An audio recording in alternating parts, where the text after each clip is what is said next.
Hey, I'm Johnny Colt. I'm Ouweleen. And this is Politely Disruptive. We're doing it backwards today. Go. Well, I know, and also the classical music. Sometimes we're highbrow. Yeah, I know. And we're balancing between polite. We're a little more polite. Yeah, I'll say. You know, this is like we're going to You're just trying to gussy up for our next guest. And why wouldn't you? No, I know. She's both intelligent and attractive and talented. That's right. I should have worn a much better outfit.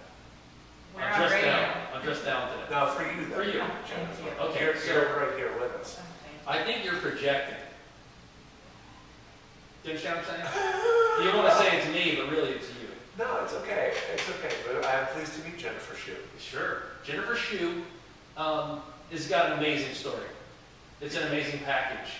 As a man who multitasks, some people would refer to me as a Renaissance man.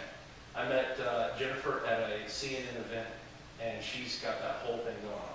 Okay, so Jennifer, what's your day job? I'm a pediatrician. I work 3 days a week seeing patients, plus I'm in the weekend pool and night call. So I work 3/4 time taking care of kids. And then why were you at the CNN event? So I also write for CNN.com. I'm one of their health correspondents. I have a column called Living Well, and it runs on Mondays. And what I do is I answer reader questions like, why do I sweat so much? What can I do for my sweat? How do I treat pimples? You know, that kind of thing. Oh, wow. Also, can I answer some of those sometime? Yeah, you're my guest expert. That would be great. hey, maybe we should take calls, and she can answer the calls today. Like a little physical. So the other thing is, I'm holding the 2 books she's written right here in my hands. I've got Heading Home with Your Newborn, From Birth to Reality. Well, that's a good one. I couldn't use this book when my daughter was born. I brought her home, and I'm like, now what? Yeah, they don't come with a manual. And Food Fights, Winning the Nutritional Challenge of Parenthood. Armed with insight, humor, and a bottle of ketchup. Ooh, that's good. This is smart person stuff.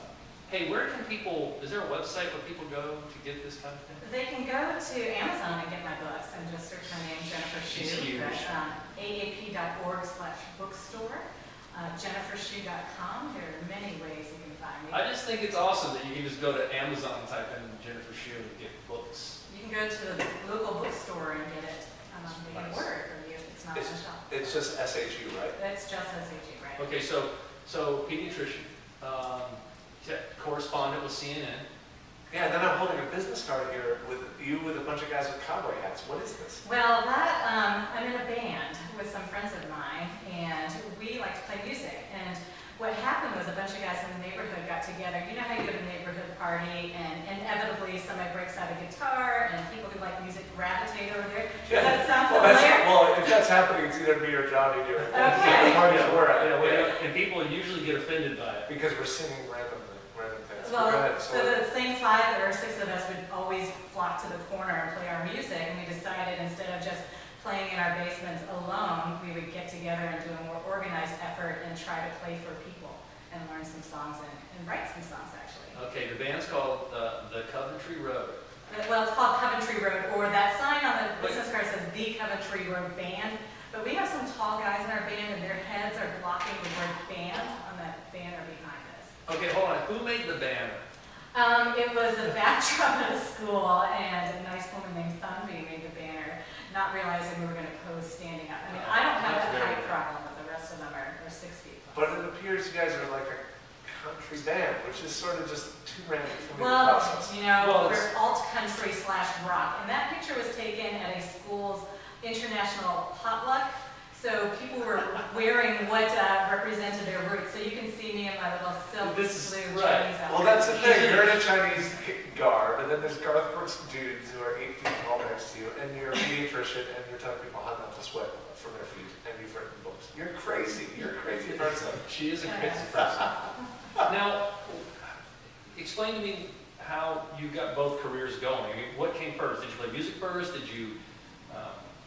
Well, everyone does music a lot when they're a kid growing up, right? So I took the requisite violin lessons, piano lessons. We all did that. Yeah, sang in the shower, sang in the car, and then I did a musical in high school, which I love. And then I was in a band in medical school. We were called Ultrasound. Oh my God. Okay, hold on. It's way better than my band, Proctology. When did you have time in medical school to play in a band? Isn't medical school like this thing that's maddening and people work on the clock? Well, you only need to study so much. Once you learn the stuff, you don't need to study more because it's there. Okay, you're the first doctor that I've never heard that in my life. We're friends with quite a few doctors, and they make it out like it's the end of the world. But you need an outlet, right? And Yeah. the best doctor is a happy doctor, is how I look at it. And if I have my outlet, my music on the side, then I'll be a better doctor for my patients. Oh, I like that. Good. I like that you're that self-aware and managing yourself. I want my doctor to be like that. Yeah. Now, when did writing come into the picture?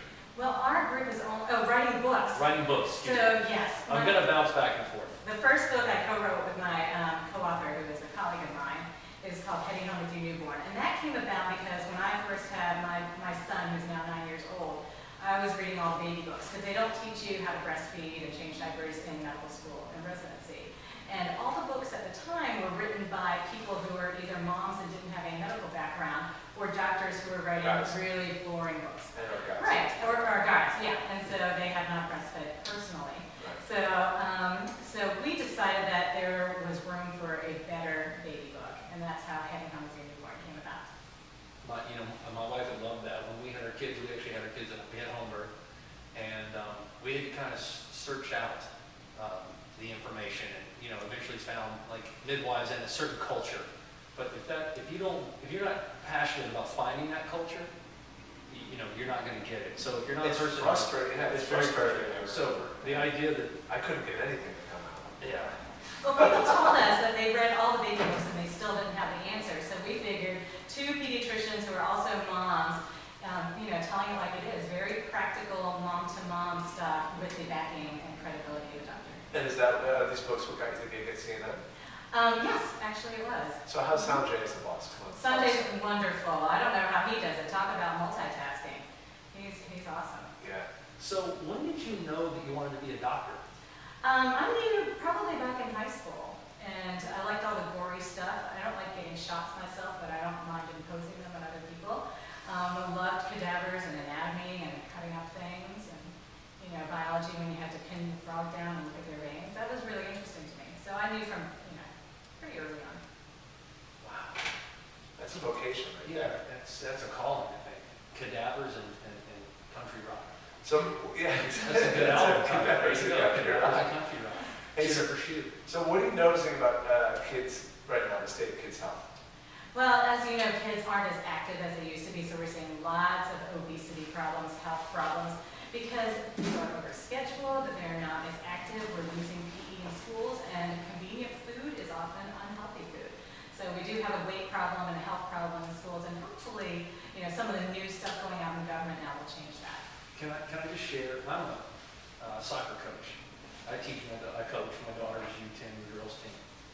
And I want to tell you something. I love those girls and they're having a great season, but about halfway through the season, I decided I was going to add a few things. So the first time I asked them to do sit-ups, you would have thought I had asked them to climb Mount Everest, number one, and number two, they just couldn't do them.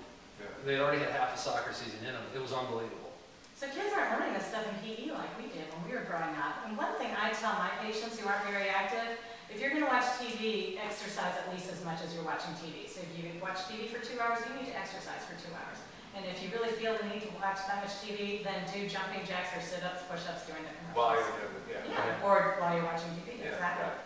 Or have the treadmill that powers the electricity for the TV. Oh, that's a great idea. I love that idea. We could rig that up, you and me and Home Depot and we should definitely hurt each other.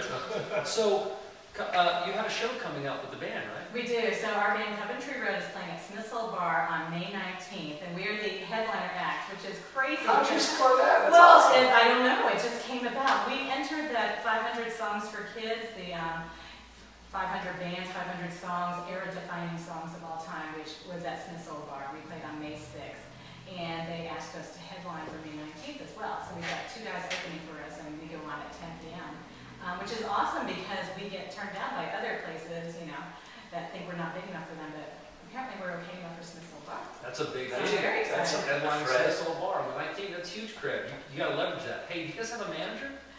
We don't. Do you want to be our manager? I'd like to have a conversation. Okay.